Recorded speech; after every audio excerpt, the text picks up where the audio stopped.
आप सभी का स्वागत है मेरे YouTube चैनल पर। और आज हम पढ़ेंगे sovereign in the Indian constitution. Sovereign को हिंदी में बोलते हैं संप्रभु। हम इस वीडियो में डिस्कस करेंगे कि सोवरन का मतलब क्या है, भारत के संविधान में कहाँ पर सोवरन वर्ड यूज़ किया गया है, इससे रिलेटेड इम्पोर्टेंट आर्टिकल्स, कुछ एग्जाम्पल्स भी पढ़ेंगे, इसके फीचर्स भी पढ़ेंगे। तो आज डिटेल स्टडी करेंगे सोवरन वर्ड की। So let's start our topic. The term sovereign means supreme authority, सर्वोच्च सत्ता and complete independence in internal and external matters। अगर सोवरन वर्ड को बहुत ही सिंपल वर्ड्स में बताऊं तो सोवरन का मतलब होता है सुप्रीम पावर और अथॉरिटी। मतलब कि जब आप अपने सारे मैटर्स को डिसाइड कर सकते हैं, आपको कोई और कंट्रोल ना कर सके, बाहर से कोई आपके ऊपर कोई सुप्रीम अथॉरिटी ना हो, इसका मतलब आप क्या हैं, सोवरन हैं। वैसे ही अगर कोई स्टेट है, अगर वो खुद डिसीजन ना ले सके अपने, तो इसका मतलब वो सोवरन भी नहीं है। लेकिन अगर वो अपने मैटर्स खुद डिसाइड कर सकती है, इंटरनल भी और एक्सटर्नल भी, तो वो कंट्री क्या है, सोवरन है। जैसे कि पाकिस्तान है, अगर पाकिस्तान के कुछ डिसीजन आज भी अगर इंडिया ले, तो क्या पाकिस्तान जो एक सोवरन स्टेट रहेगा? नहीं, क्योंकि उसके ऊपर आज भी एक और अथॉरिटी है। वहीं उसी तरीके से अगर इंडिया है, उसके कुछ डिसीजन जो है आज भी अगर ब्रिटिश क्राउन ले, तो भारत को एक और दूसरी अथॉरिटी है की परमिशन की ज़रूरत पड़ती है कुछ डिसीजंस में। तो क्या एक भारत सोवरन स्टेट होगा? नहीं। तो उसी तरीके से अगर कोई भी स्टेट है, जब वो अपने इंटरनल प्लस एक्सटर्नल मैटर्स खुद डिसाइड कर सके, उस टाइम पे वो स्टेट क्या होगी, सोवरन स्टेट होगी। Mention in the preamble, we the people of India having solemnly resolved to constitute India into a sovereign संप्रभु सोशलिस्ट सेक्युलर डेमोक्रेटिक रिपब्लिक। इस वीडियो में सिर्फ सोवरन डिस्कस करेंगे। So we the people of India, हम भारत के नागरिक इस चीज़ को बिल्कुल डिक्लेयर करते हैं कि भारत कैसा देश है, एक सोवरन कंट्री है। मतलब कि अब हम ब्रिटिश क्राउन पर डिपेंड नहीं हैं, हम अपने देश के सारे डिसीजंस खुद लेंगे। हमने अपने देश के प्रियम्बल के अंदर इस चीज़ को लिख दिया। सो इंडिया इज़ इंडिपेंडेंट, स्वतंत्र and not controlled by any external authority. कि भारत अब एक स्वतंत्र राष्ट्र है और ये अपने सारे मैटर्स खुद डिसाइड करेगा, कोई भी बाहर की अथॉरिटी नहीं होगी जो इसको कंट्रोल करेगी। जैसे कि 1947 से पहले हमें ब्रिटिश क्राउन कंट्रोल करता था, अब वो हम पर डोमिनेट नहीं करेगा। So that is mention in our preamble. इससे हम ये डिक्लेयर करते हैं कि हम फ्री हैं, हम अपने देश के सारे डिसीजंस खुद लेंगे, कोई भी एक्सटर्नल अथॉरिटी नहीं होगी जो हमारे डिसीजंस को अफेक्ट करेगी या कंट्रोल करेगी। Features of sovereignty in India. So अब हम डिस्कस करेंगे फीचर्स के बारे में। So first one is the complete independence, second supreme authority of government, third internal sovereignty and fourth one is the external sovereignty। complete independence की अगर बात करें तो इसका मतलब है कि India is not subject to any external authority और कंट्रोल। मतलब अब भारत किसी भी बाहर की कोई ऐसी अथॉरिटी नहीं है जो भारत को कंट्रोल करेगी। जैसे कि पहले ब्रिटिश क्राउन कंट्रोल करता था, अब वैसा नहीं है, अब भारत फ्री है। So it is free to take its own decisions in all matters political, economic and military। मतलब पहले अगर हम ब्रिटिश क्राउन के द्वारा कंट्रोल किए जाते थे तो हमें हर चीज़ के लिए उनकी परमिशन की ज़रूरत पड़ती थी, वे कंट्रोल करते थे हमें। अगर अब वो हमें कंट्रोल नहीं करते तो हम पॉलिटिकल मैटर्स हों या इकोनॉमिक मैटर्स हो या मिलिट्री से रिलेटेड मैटर्स हो, वो हम खुद सोल्व कर सकते हैं, हमें उनकी परमिशन की ज़रूरत नहीं है, हम फ्री हैं अपने डिसीजंस को लेने के लिए।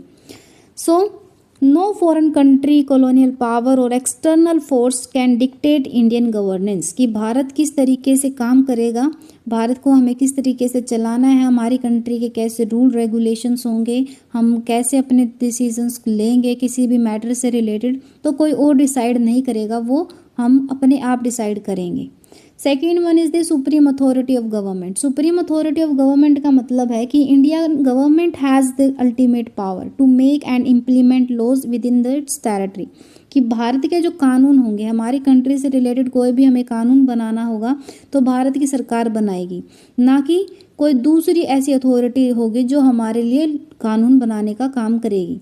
हम भारत की गवर्नमेंट जो है वो खुद कानून बनाएगी भारत देश के लिए। So no external power such as the British Crown has any control over Indian affairs। तो जो ब्रिटिश क्राउन जो भारत को कंट्रोल करता था, अब उसके पास कोई अथॉरिटी नहीं है भारत को कंट्रोल करने की। Internal sovereignty. इंटरनल सोवरेनिटी का मतलब है India has full control over all it's matters including law making, taxation, defence and administration. मतलब कि अब हम फ्री हैं तो अपने देश के जितने भी मैटर हैं, चाहे कानून बनाने का हो, चाहे टैक्स इम्पोज करने का हो, चाहे डिफेंस का हो, चाहे हमारे अपने या फिर हमें अपनी कंट्री को किस तरीके से चलाना है, इस चीज़ का मैटर हो, तो वो सब कुछ हम खुद डिसाइड करेंगे। Indian parliament and judiciary are the highest authority in legal constituent matters. मतलब कि अगर हमारे देश का कोई भी लीगल मैटर है, या तो उसे पार्लियामेंट देखेगी या फिर जुडिशरी देखेगी, उनके पास अथॉरिटी है। सो इंटरनली हम सोवरेन हैं। एक्सटर्नल सोवरेनिटी, एक्सटर्नल सोवरेनिटी का मतलब है कि India can defend its territory and take military actions when required. मतलब कि अगर कोई हम पर अटैक कर दे तो हमारे पास अधिकार है कि हम मिलिट्री एक्शन लें अगर ज़रूरी है तो। हमारे पास अधिकार है कि हम अपनी टेरिटरी को, अपनी कंट्री को सुरक्षित रखें, और उसके लिए हम कोई भी डिसीजन ले सकते हैं। अगर कोई इंटरनेशनल लेवल पे अगर हमें कोई ट्रीटी साइन करनी है, हम अपनी मर्ज़ी से साइन कर सकते हैं। अगर हमें कोई ऑर्गेनाइजेशन ज्वाइन करनी है इंटरनेशनल लेवल पे, हम वो भी कर सकते हैं। तो इंटरनेशनल लेवल पे हमें जो भी डिसीजन लेने हैं रिलेटेड टू आवर कंट्री, हम ले सकते हैं। इसके लिए हमें किसी और की परमिशन की ज़रूरत नहीं है। सो that is the external sovereignty. So these are the 4 important features of sovereignty. Legal and constitutional provisions. Article 1, Article 51, 7 Schedule and emergency provisions. In articles को हम क्यों डिस्कस कर रहे हैं? क्योंकि इन आर्टिकल्स के थ्रू हमें पता चलता है कि हमारी कंट्री के अंदर सोवरेनिटी है कैसे हम अपने संविधान के अंदर सोवरेनिटी वाली चीज़ देखते हैं।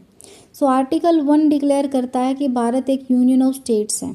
आर्टिकल 1 के अंदर क्या लिखा हुआ है? India that is Bharat shall be a union of states. ये क्यों है? क्योंकि नेशनल यूनिटी को इंडिकेट करता है ये। सो आर्टिकल 51 के अंदर लिखा हुआ promotes international peace while maintaining sovereignty. इसमें आर्टिकल 51 में लिखा हुआ है कि promote international peace while maintaining sovereignty, कि हमें अपनी संप्रभुता को भी बचाए रखना है और अंतर्राष्ट्रीय स्तर पे हमें क्या करना है? पीस को प्रमोट करना है। 7 शेड्यूल के अंदर लिखा हुआ है कि जो स्टेट और सेंटर के पास कौन कौन सी पावर है उसको डिफरेंशिएट किया गया है। पावर को डिवाइड कर दिया कि सेंटर क्या कार्य करेगी, स्टेट क्या कार्य करेगी। इसमें एक लिस्ट और है जिसके बारे में हम डिस्कस नहीं करेंगे। दी इमरजेंसी प्रोविजंस, आर्टिकल 352, 356 एंड 360। 352 के अंदर नेशनल इमरजेंसी, 356 के अंदर स्टेट इमरजेंसी, 360 के अंदर फाइनेंशियल इमरजेंसी है। ये जो इमरजेंसी प्रोविजंस हैं ये भी इम्पोर्टेंट हैं। क्यों? क्योंकि ये भी हमारे सोवरेनिटी को प्रोटेक्ट करते हैं। लाइक कि कोई एक्सटर्नल वॉर हो जाए या फिर इंटरनल कोई डिस्टर्बेंस हो जाए या आर्म्ड रिबेलियन जैसी कोई चीज़ हो जाए, तो during crisis emergency provision India की सोवरेनिटी को प्रोटेक्ट करते हैं।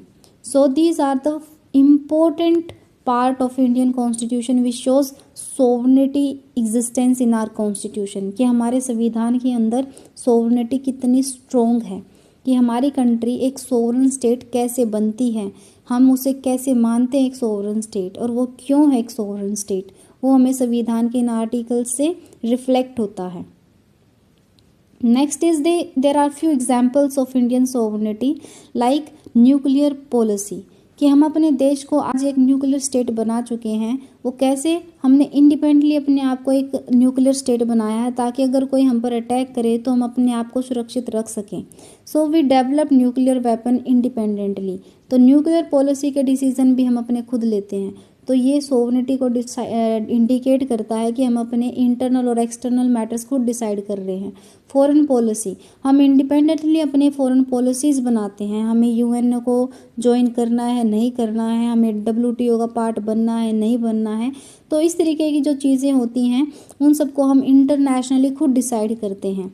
तो next one is the economic reforms, हम अपने इकोनॉमिक रिफॉर्म्स भी करते हैं। हम अपनी कंट्री के अंदर टाइम टू टाइम नई पॉलिसीज़ लेके आते हैं ताकि हम अपनी अर्थव्यवस्था का सुधार सकें। वैसे ही 1991 में हमने एक लिबरलाइजेशन की पॉलिसी को अडॉप्ट किया था, जिसके थ्रू हमारे देश में एक ग्रोथ जो लेवल था जो इकोनॉमी का वो बहुत ज़्यादा स्केल पे इंक्रीज़ हुआ था।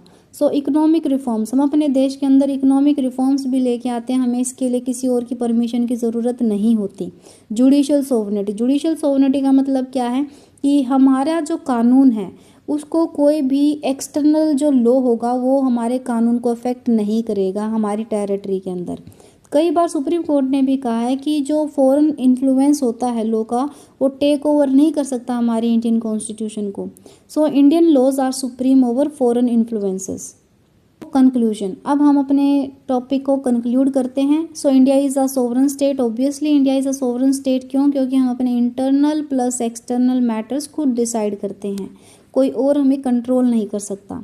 Means it has supreme authority over governance, economy, defence and judiciary without external interference. जैसे कि हमने पढ़ा, हम अपनी न्यूक्लियर पॉलिसी भी बनाते हैं, हम फॉरेन पॉलिसी भी खुद से करते हैं, हम अपने इकोनॉमिक रिफॉर्म्स भी खुद से करते हैं, और जुडिशियल सॉवरेनिटी भी हमारी अपनी है। हम किसी दूसरे के लॉ के द्वारा इन्फ्लुएंस होके या फिर अपने लीगल सिस्टम को अफेक्ट नहीं करते।